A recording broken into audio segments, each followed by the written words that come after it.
Hey everyone, it is FM99 Rock Girl Kristin, and I'm here with Caleb Shomo from Beartooth. Hello, hello. And I am so excited. I'm sure you guys know already, Beartooth is my favorite band in the whole world. All right. So I'm very excited I didn't know to be that. here. That rules. Very cool. Very excited to be here.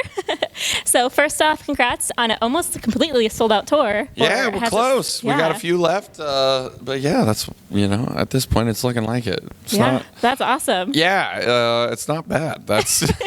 I think this will be like the first time that's happened for us in the States. Oh, wow. And I don't know. I'm just trying to kind of take it for what it is. No, absolutely not. It doesn't feel real. Every show doesn't feel real so far. But yeah, I'm just trying to kind of focus onward and keep going and soak it in while it's around, Yeah. Well, I can definitely feel that you guys will sell it out at the remaining shows, so fingers crossed for you. We're trying. All right, so we're currently in the first half of the tour. How's everyone feeling? Are you still feeling excited and pumped, or is everybody ready to go home? Honestly, it's been a little bit unusual. Just like the nature of this beast. This show, as you'll probably see tonight, is a very different show for us, and it took a lot of preparation. We've been working on it for months, and we got a massive crew. We got a lot of moving parts, and so from kind of the beginning, there's just a lot of pressure on these shows. We just want to nail them. We want to make sure everybody gets like the full experience every night. So it's been a little more like.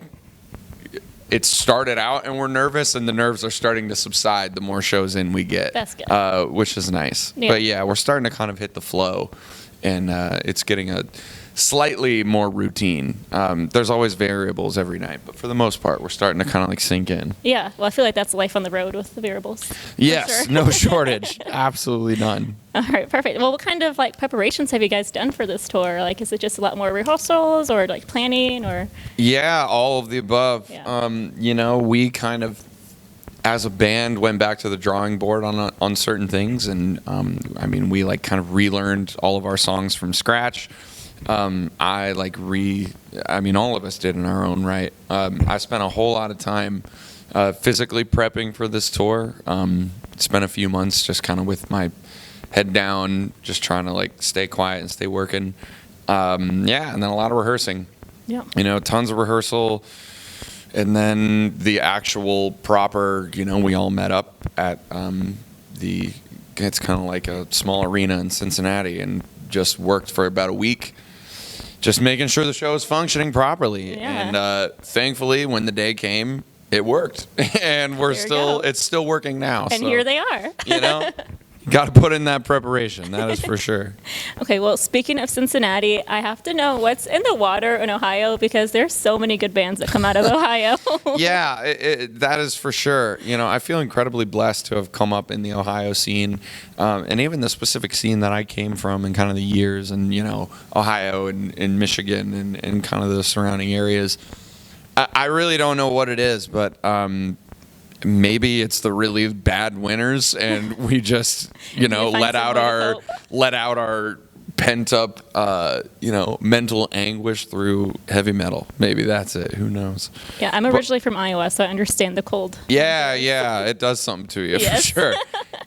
So I don't know. We'll blame that. Yeah, that works. Perfect answer. Okay, so I'm very curious to hear about like the creation of your latest album, The Surface. Mm-hmm. I feel like it's pretty different compared to your other albums. Mm-hmm. So you can just like talk about the creative process behind that and how that all worked. Yeah, absolutely. I think the biggest difference, other than kind of where I was in my life, which dictates Beartooth Records. Honestly, Beartooth is just kind of almost like me writing in a diary every like 2 years, and just kind of talking about exactly what I'm going through at that stage of my life. And there was a lot of big changes that I made in my personal life that kind of catapulted this record into like the writing process.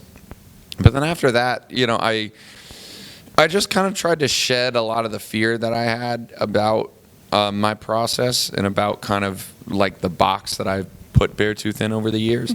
And I just accepted a lot of things about myself that I used to love, that I maybe kind of slowly started to try and bury down over time. And one of those is that I really, at the end of the day, with songwriting, I'm a pop writer. That's like what I do I think, the best, and what I've spent the most time doing. So I just wanted to like lean into that more. And one thing that I, specifically think pop does really well is explaining what you're feeling in incredibly simple terms. That was crucial to me. Really just focusing on the lyric and the melody, and how can I say what I'm trying to say as simply as possible, and so that nobody can really misconstrue it. And that's kind of a new thing. A lot of my songs over the years have been me kind of like hiding behind metaphors or hiding behind other things, and rarely ever talking about what it seems like I'm talking about. But this record's pretty straightforward. It's kind of hard to misinterpret. I agree, yeah. It's nice that you are doing your own touch to it, but still have your like signature Caleb screams and stuff to write it and whatnot. So, right on. Well, I'm glad you dig it. I'll take it. I definitely love the album. Personally, my favorite song off that new album is "I Was Alive." Hell yeah. Yeah, so I'm curious it's to know. One of my favorites too. I was just curious to know what your other one is then. My other favorite, "Might Love Myself," honestly, is one of my favorites. Yeah. Just like that song will always be incredibly special to me. It's the first and only song I've ever really written about self-love, which is pretty cool. And it was a very genuine time when I wrote that. And I'm very proud of it. Yeah. I think there's kind of a reason that ended up being our first number one. And I'm very proud that it's a song talking about, just loving who I am, which is something I honestly thought I'd never really write a song about. So I'm very proud of that one. It is great to hear how you've written like Skin and then going to "Might Love Myself. Yeah, you literally have those exact polar opposites. Yeah. It is very funny to look at, where I was at that period of life versus where I am now. It's very interesting. Yeah. Yeah. But it's nice that you're taking us fans and everybody else like on the journey with you, and I think that's what makes, like for me, one of the reasons I really love you guys is that we're there almost experiencing the emotions with you too. Yeah, and thank you for sticking around. Mm-hmm. It really does mean a lot, and it is, candidly, it is kind of a bizarre feeling sometimes, because I'm sharing things that are just so incredibly personal, but I do really feel like our fans understand that, and they respect that, and they get it, and it's been a really cool thing that I've definitely accepted it now, and I'm way more comfortable with it. But yeah, that feeling never goes away as I make records. Like every time I just kind of have to shut everything off and act like nobody's gonna hear a single word that I'm saying, and I just kind of make it for me. And in turn, I think that honesty seems to translate to our fans, and I appreciate you, enforcing that fact. Thank you very much. That's very kind. You're welcome. Okay, so we're trying to move into a little fun segment, if that's all right with you. Hit me. So the very first one is very serious. Okay. I saw on Instagram that you guys do like a shot of Red Bull before the stage show. Is that still a thing? Absolutely. Oh my gosh. Absolutely. Yeah. Not only am I signed to Red Bull Records, but like I love Red Bull, and that's my one kind of getting crazy thing that I still like to do.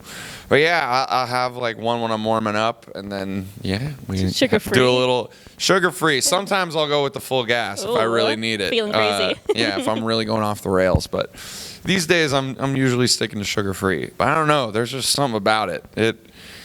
It just hits different. And to me, it just tastes like, okay, it's time to play a show.